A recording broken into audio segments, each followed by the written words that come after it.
Thank you, Emily. Hi, everyone.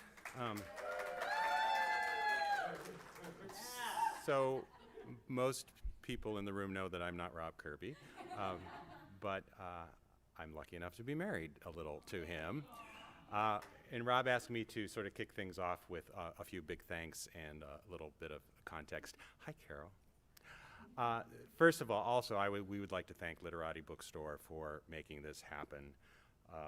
John and everyone there has been fantastic to work with, and we're appreciative not only of making this happen, but also giving us yet another reason to come back for a Michigan visit. We also want to give big thanks to the Ann Arbor District Library. When Literati told us that we were going to have the event here at the library, we were very happy about that because we love libraries, but also these days too. It just seemed like we're really appreciative to be in the library space. If you, like us, were fortunate enough to have early access to books and libraries, then being in any library usually calls up a lot of memories, right, of that first library, which I happen to know was for the Kirbys, the Mark Twain Library in Detroit, where all the little Kirbys used to go together every other Saturday or so. Libraries were the places where, we often went to explore those first growing interests like dinosaurs or fighter jets or baking or whatever that is. I think have a lot of sense memories too around libraries, remembering what that smell and feel of was to be in the stacks, right? And for a lot of us, libraries began as safe havens. It's where we would go, finally alone, to look up that word that might help us understand why we feel a little bit different from others, or reading some stories of characters or people who think like we were thinking or sounded like we were sounding and made us feel less alone. So we're very appreciative of to be in the library. And how many library workers are with us? Emily. Just a moment to thank you. Thank you in this odd time with these infuriating bans that are happening here and there. But we really appreciate library workers for being on the forefront of the fight for intellectual freedom and anti-censorship and freedom of speech. Okay, that said, thank you all so much for being here. There's a lot of familiar faces and friends here, and we really appreciate you being here for this small but yet pretty significant little act of resistance, because frankly you're here to hear about and celebrate a book that very well could be banned. It may be banned somewhere already in the country just for what's in the book. And if you've read any of the reviews of Rob's book thus far, you could see why it would be banned. Kirkus Reviews says, panel by panel, this graphic memoir is wry, intelligent, compelling, and adorable. Right? So ban that shit. Publishers Weekly said this intimate and urgent exploration of what marriage means perfectly argues how the personal is profoundly political. Scary stuff. A tender, charming graphic memoir about love and marriage, the sacred dailiness of it all, by a gay man who knows he can't take it for granted. And that last quote comes from that radical publication, People Magazine. So thanks so much for being here, and please welcome Rob.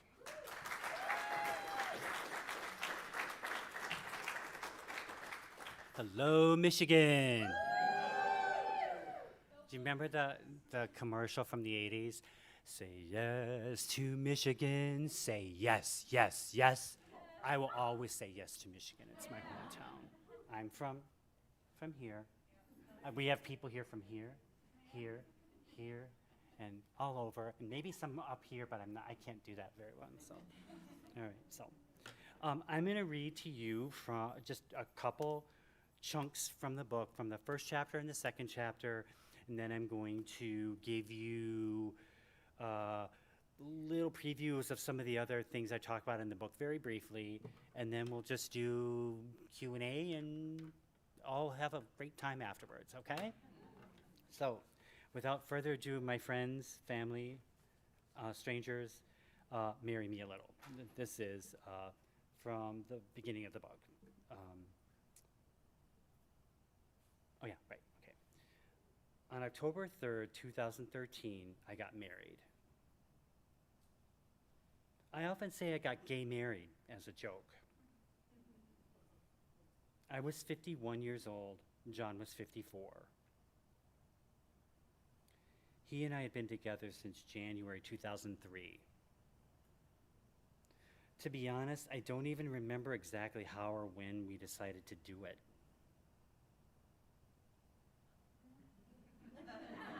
I'm going back in time here. Scene, a hotel room in Toronto the day after TCAF, which is the Toronto Comics and Arts Festival that I had been attending. We started watching the live feed of the Minnesota Senate making their big decision as to whether or not same-sex couples could get gay married. The politicians on both sides were very earnest.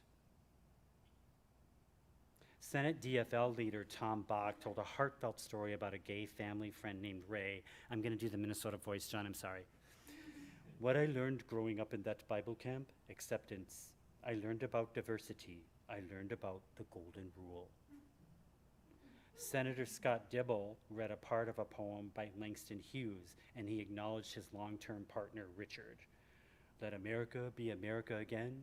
Let it be the dream it used to be. He might have a Minnesota accent, I'm not sure. And what of the Republicans? Did any of them vote yes? Why, yes, indeed. Exactly one. I don't know what he said, but, good for him. Dandy Hall of Burnsville was the more typical Republican. Later, when criticized for his no vote, he had this to say. Some people have said they are concerned about being on the right side of history. I am more concerned about being on the right side of eternity. He also said, I'm trying to be a nice guy, but I have a different opinion. Despite the naysayers, I recall that the results were pretty much a foregone conclusion. I felt a total surge of pride in my state. Go Minnesota, yeah, number 12, woo, woo. High fives all around. It was pretty exciting, We even beat out California. I've always been a little jealous of California.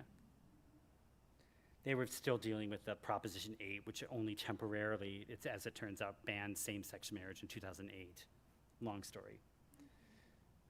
Starting August 1st, 2013, same-sex couples would be able to marry in Minnesota. Funny that we watched all of this in Canada. I have this thing about Canada. They always seem better than us. Canada was, in fact, the 4th country in the world to legalize same-sex marriage and the first outside of Europe. So, hey, Canada. Canada, or at least Toronto, is awesome. Wow, we'll be going home to a wholly different situation.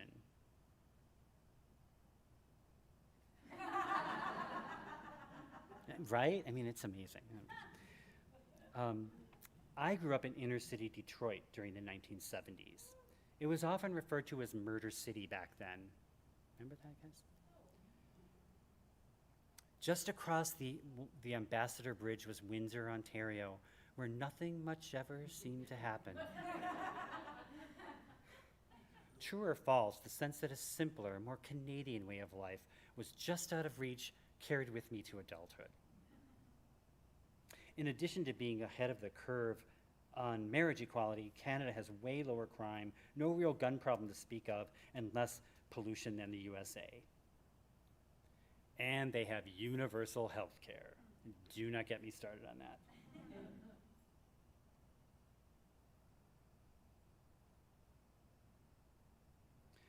Right after John and I got married, people would ask us, do you feel any different? They wanted it to be like transformative in some way. I've often been accused of being unromantic. This is my 90s boyfriend who said to me, "You don't have a sentimental bone in your body." I do too. Do I? It is true that I detest cheap sentiment. For example, okay, I'm picking on this guy again. Sorry, he was on Facebook. He took a picture of his tear-stained face with a silly grin on his face, and the caption said, "He said yes." And it got a zillion likes. Ugh, I'm sure he's totally sincere. But why do people gotta be so cornball? I don't go for that mushy stuff. Am I a dick?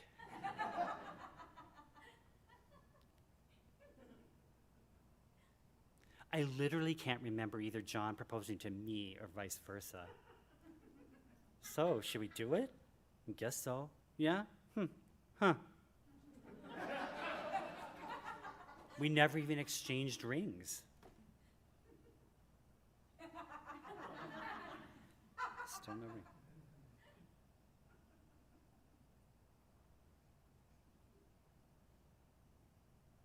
Now we're going into chapter 2, a little bit from chapter 2. There's more to chapter 1, but yeah. I don't want to give up the ghost, to everything.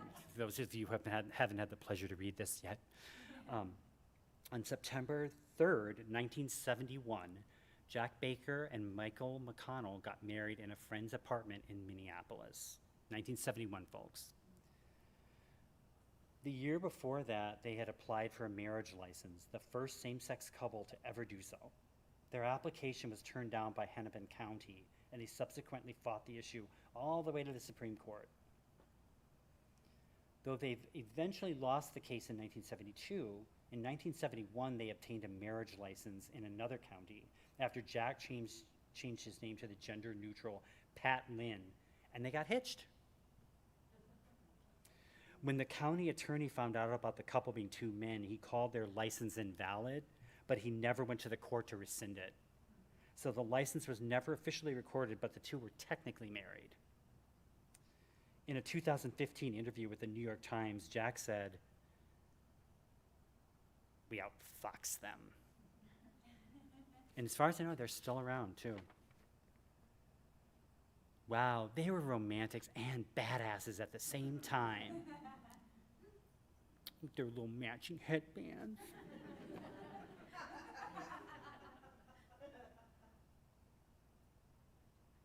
Okay, where is it now? Yeah. Oh, yeah, here it is, the email we sent. This is our wedding announcement by email. Nowadays, it might have even been a text message. Here's the email. "Hello, dears. Just a quick note to say that this Thursday we'll be stopping off at Judge Elizabeth Cutter's chambers to sign a few papers that will make the state and Gov recognize that what we've been working on and enjoying for over 10 years. Woohoo! We're doing it unceremoniously. No big party, no registry, no releasing of dubs. Just going out to dinner with some locals afterwards, and looking forward to raising glasses with you, hopefully soon, to toast love and long friendships and commitment. Love, John and Rob. P.S. Being the true romantics that we are, we'll officially announce on Thursday by changing our Facebook statuses." Smile emoji.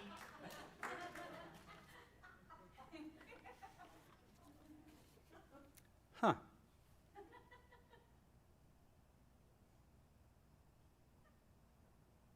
Why did we put unceremoniously in quotation marks? Haha, remember Earthlink? Old school. Ha, remember when I was actually on Facebook? Amazing how much things change in just a few years. Well, what did people think of this? And of us? I don't know. I think it's fine. I think we were straightforward, I think we came across as sincere. We were so sincere. In September 2013, we went, sincerely, to the government center to get our marriage license. Isn't that a nice drawing of the government center? That was really hard. Everyone was so nice. Just fill out this and take a number. Were you busy on August 1st? That was the day that licenses were legally issued for the first time. Oh, we were swamped. It was great. People just love. At the time, we didn't register how lucky we were to have had that kind of external support. After same-sex marriage was ruled legal in 2015 by the Supreme Court, Kim Davis, the county clerk in Rowan County, Kentucky, refused to issue marriage licenses to same-sex couples. Eventually, Davis began denying licenses to everyone just to avoid issuing them to the gays. She was sent to jail on contempt of court charges for, not doing her job that she was elected for. Boo on you, Kim Davis, boo. This is my final depiction of you, rendered with all the grace and dignity you deserve. You were no Rosa Parks. She thought she was, but she wasn't. Okay. Meanwhile, with us, we heard no objections from any quarter whatsoever. Everything was cool with everybody. Have a great marriage. You go, gays. Woo! That's a dramatic reenactment. It didn't really happen that way, but.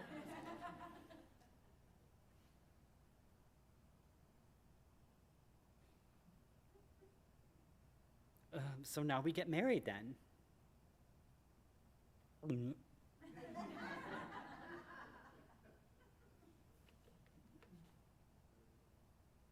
Thank you.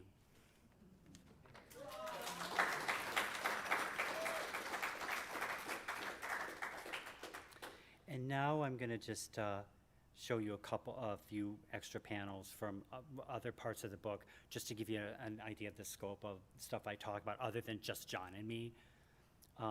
There's a little 4-page comic called Wedding Songs, your guide to the best tunes about getting hitched, where I share my favorite songs about marriage and weddings, including songs from 10,000 Maniacs, The Fifth Dimension, George Jones and Tammy Wynette, which is like the best one, I feel.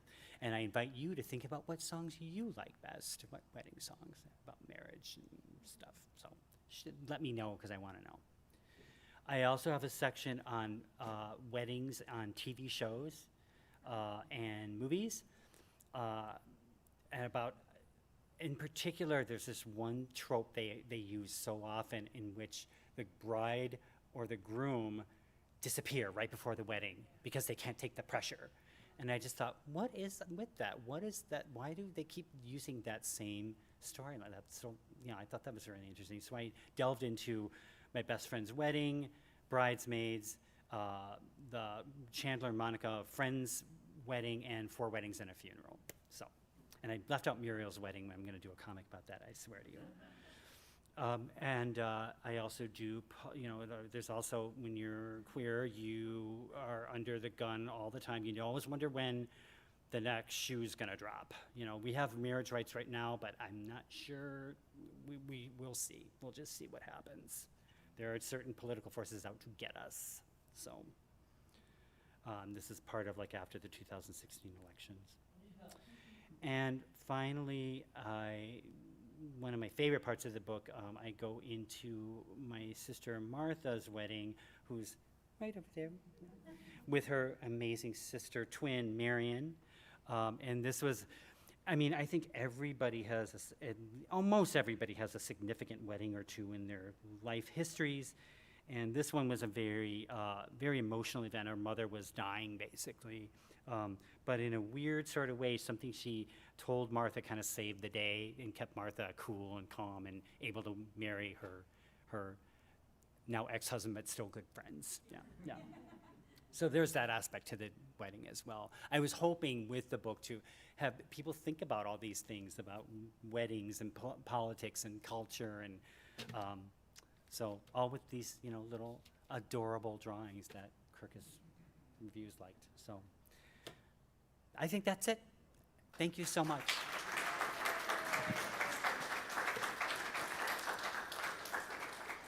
Great, thank you so much, Rob. Oh my gosh, it's very loud. Okay, so we are live streaming, so folks can watch at home, or you can watch and share the recording later. And so for the Q&A, we just want to make sure that people speak into the mic so it can get picked up for the live stream. So if you have a question, please raise your hand and I will run over to you and hand you the mic. Hi, my name is Marion. I'm from Detroit. I'm your sister. I always wondered this question, like with your comic books, all the way back from Curbside, how do you get you to look the same in every square? Well, actually, man, I don't know. I mean, it is, you get a shorthand for every character, you know? I still haven't gotten you down because I don't draw you that often. Yeah. Yeah. Yeah. So I work from photos and stuff, but you know, this is of course just a caricature of me. I don't really have a nose like that. I just somehow I grab that. It's actually really not. I mean, thank you for saying that. Sometimes I struggle, but it all depends on, you know, yeah, that is a really good question, and I don't really have a very good answer because I just don't think, I always struggle to keep things looking, but I've been drawing my character for so many years. Yeah, and John, I developed a shorthand with him, so he's really easy. Holly is always really hard for me to draw. I have a really hard time drawing Holly. I don't know why. You're fun to draw. I do diary comics, and you're in some new ones that I'm from here, so. Did that answer your question? Somewhat? Okay, great. Right, so why, what makes you choose comics, graphic novels as a medium in general, but then especially to tell this kind of story? Well, I think it's just basically what I've done since I was a kid. I mean, my sisters will tell you I would draw on walls and draw on books when I was, you know, I don't do that anymore unless I'm signing a book. I think they're just such a wonderful way to tell powerful stories and funny stories because they sneak up on you. Yeah, look at these drawings. I mean, they're very friendly looking, but you can sneak in some you know, some really powerful messages in along with the jokes and the silly stuff too. And comics are not child's play. They have been around for, you know, like think of the Egyptians and hieroglyphics. I mean, those were they were pictures, they were symbols.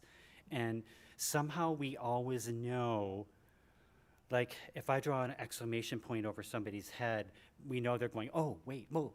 Or if you draw somebody looking nervous and whistling, you know that they're like trying to act casual, right?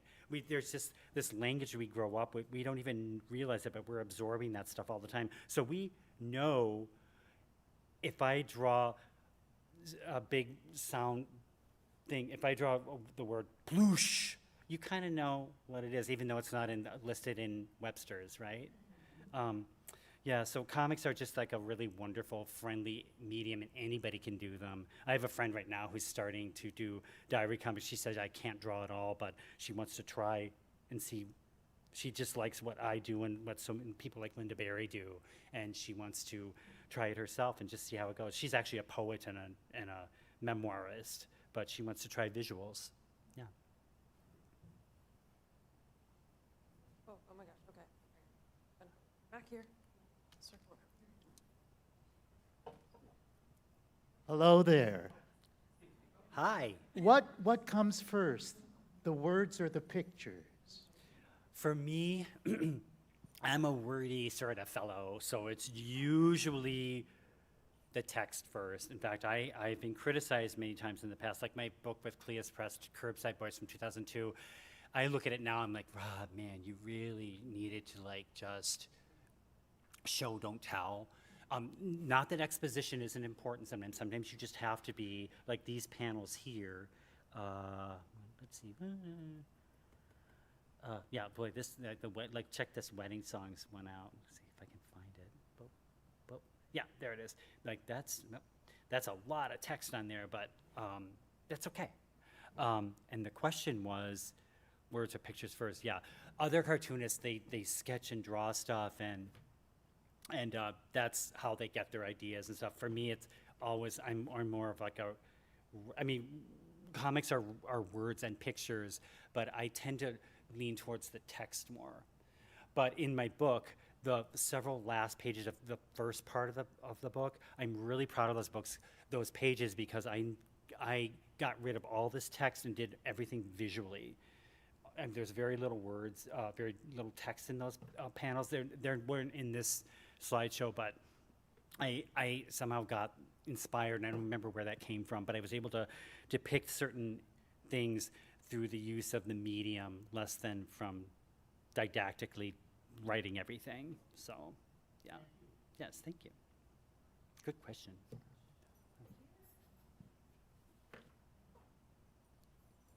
Is there something more in your head? Is there a new treatment in the works? What's your Yeah, next book? I kind of have a thing going right now, but it's really hard.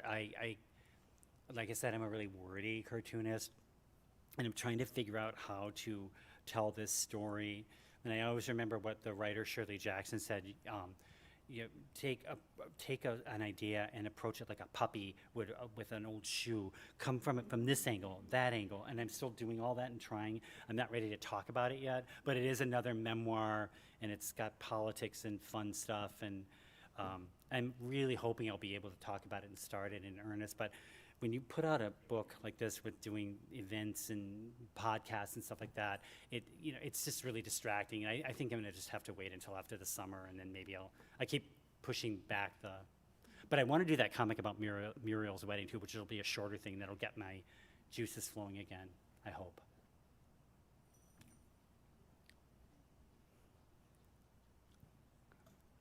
So 2 questions. First, you were telling Marianne she's really fun to draw. What makes somebody fun to draw? I don't know what it is. Like, they just have, like, it's the way you wear your hair up. It's somehow it's just easy. Yeah. Like, Doug, Eric, you're really easy too. Yeah.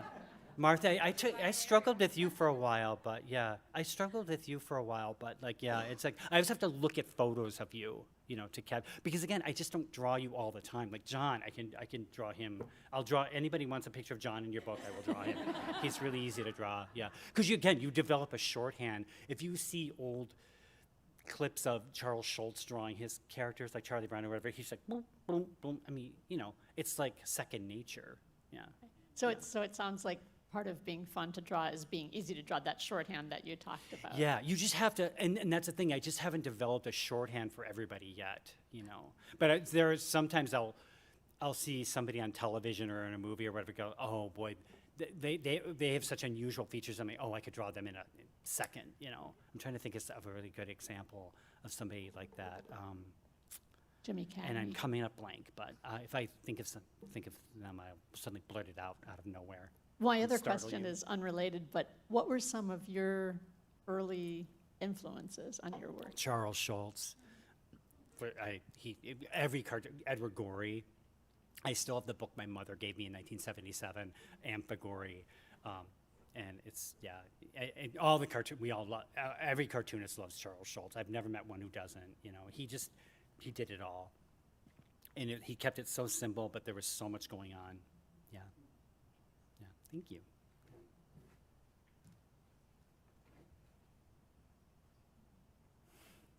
Two questions.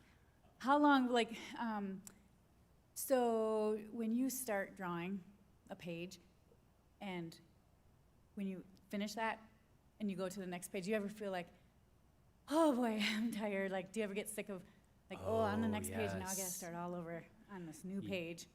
Yes, I remember when I got the book deal with Graphic Mundi, and we had it was by March 31st. I would deliver the book, the entire rest of the book to them by then. And this was like in October, and I was like, oh my God, I've got a lot to do. So I was churning them out. I had to I would come home from work. John will tell you, I would come home from work and I'd be like, I got to go draw some panels.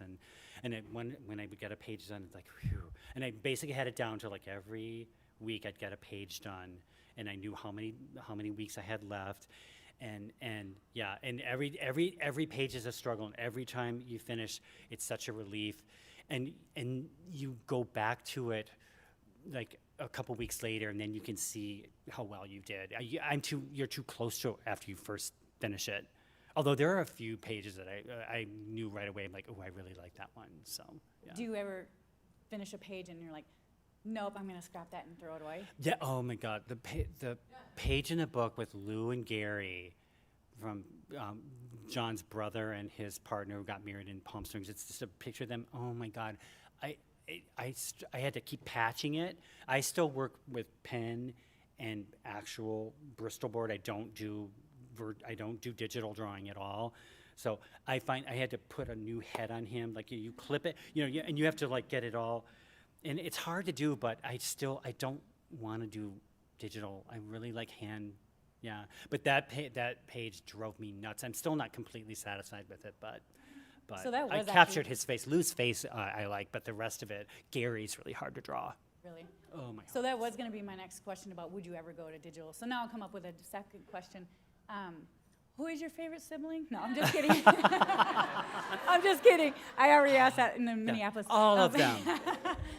But when you said it's really quick to draw like John, or how fast can you draw someone that you say it's really easy to draw? How fast is that?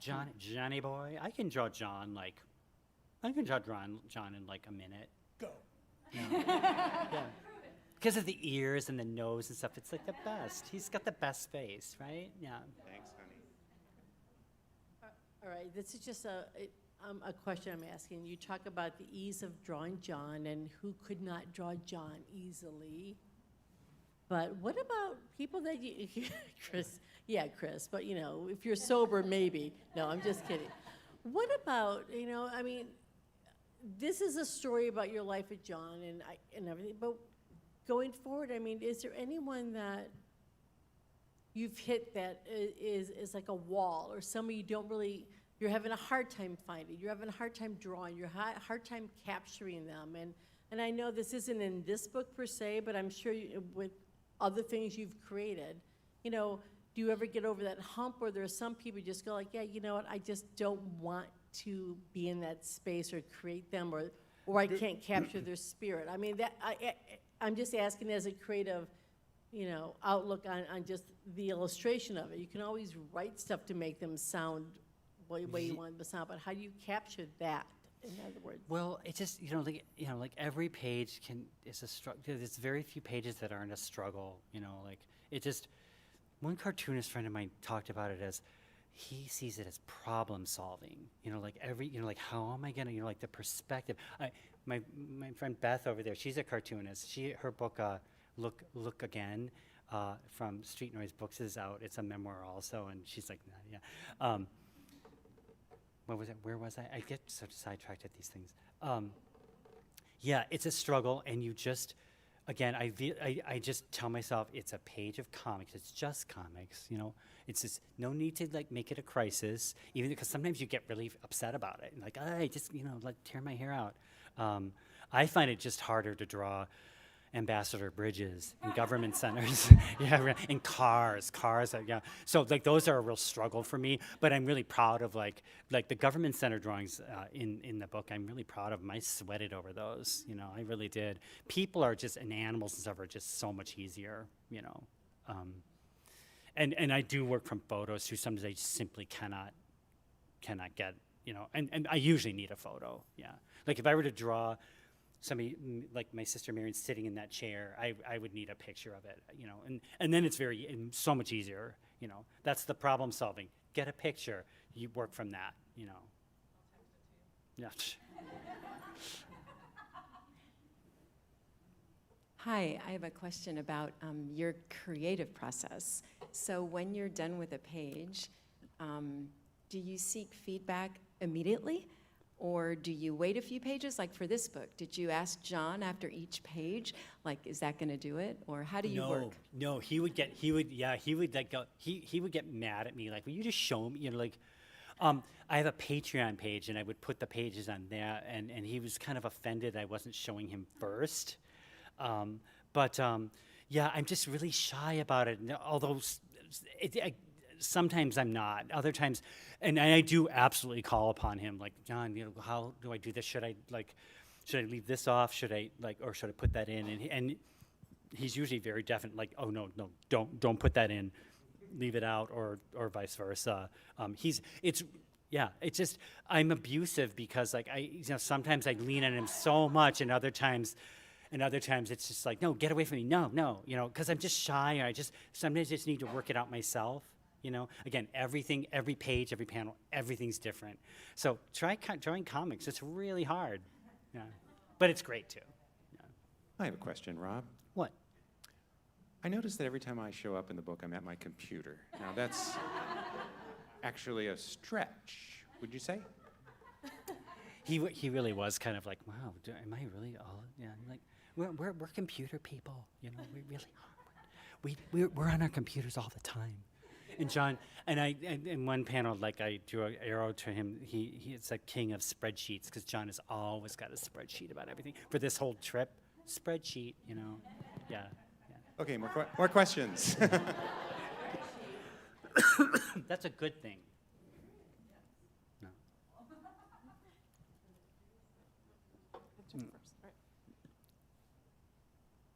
So you wrote a memoir about getting married. That means your partner is in it. Did you have to clear that with him first? And how do you feel about that?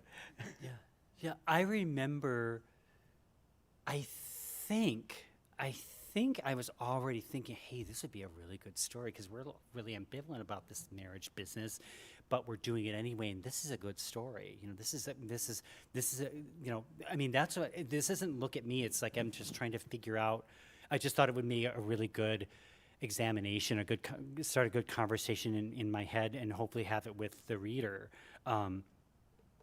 So I think, I remember John being like, yeah, being enthusiastic and thinking it would be a really good idea. And I remember that, and I didn't used to be good at taking photos, and I remember trying to get a lot of photos together, you know. And that one part in the book where they had decorated my cube, and I was mortified because I was, I remember though, and this is, but I remember taking pictures of that because this is weird. Like, I really was embarrassed and feeling weird about it. But at the same time, I'm taking pictures and like, oh, this is going in the book. Yeah. So it's like this weird, doing autobio or memoirs, like it's like this vampiric thing. You're kind of feeding off your own distress sometimes. Yeah. To tell a good story. Yeah, think about that. Yeah.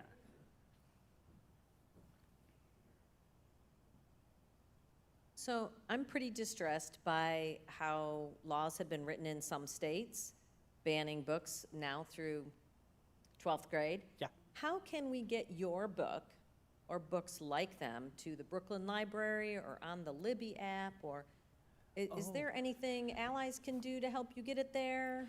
Well, you know, it's funny. There's this site called WorldCat, and my book, last time I looked, it's in like about 240 some libraries already, which is good.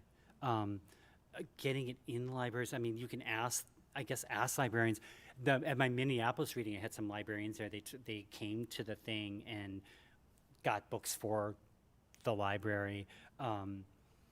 Yeah, I mean, I would say ask your libraries if they don't have it to stock it. And I'm going to be at the and speaking of which, yeah, at the end of this month, near the end of this month, I'll be at the ALA convention in Chicago and signing books and doing a panel. So that's the American Library Association, and it's huge. They do it annually. So I'm hoping to increase that library presence, because libraries are so great, you know, and they make your book accessible to people who can't afford them, and you know. Yeah. Can you get it in the Hoopla app and the Libby app? Get somebody to read it or read it yourself? I don't actually even know what those are. John, get on that, would you? On it. With one of your spreadsheets. Or as a library employee, I can jump in here too. Right, so these are like, these are services that libraries subscribe to. So Libby is for reading books. I think Hoopla is actually for streaming media. I don't know if they do books as well. But yeah, actually community members going to the library and say, will you please stock this book? Every library has a mechanism for that. And, you know, depending on the library, they may or may not have the budget for it, but patrons asking is a powerful thing, absolutely, so. Thank you, good to know, yeah. Hi. Hi.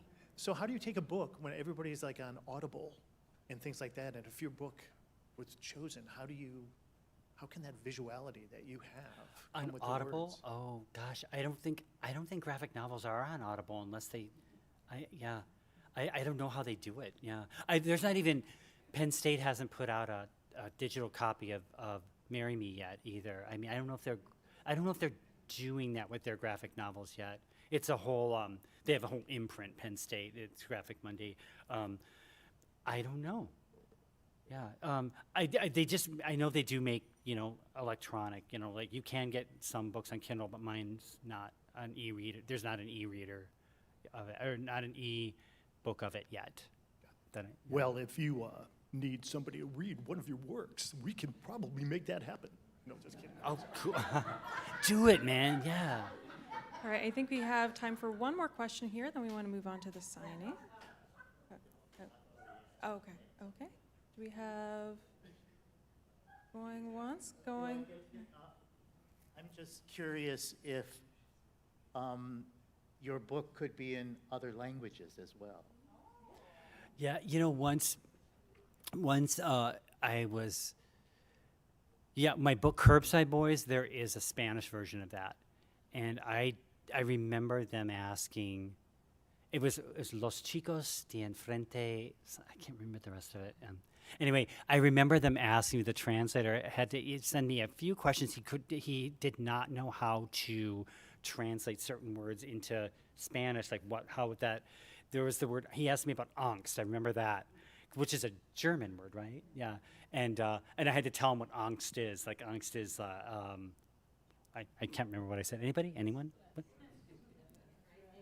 Yeah. So I had to just tell him it was like, so he had to like just figure out a way to say angst in Spanish using other words. Because translating German, the use of, I don't know, I think it just got him very confused. So, and yeah, if that does happen, you just get a translator. I would love for there to be other versions of this book and this book in other languages, but it's such an American story, I feel, and I don't know how much what kind of urgency that would have for, say, readers in France, or I don't know. Yeah, I would love it, but I'm not sure it would work. Yeah, good question though. Okay. Well, thank you so much, Rob. Thank you. I'm gonna get a picture of all y'all, All right, so. if that's okay. Everybody's.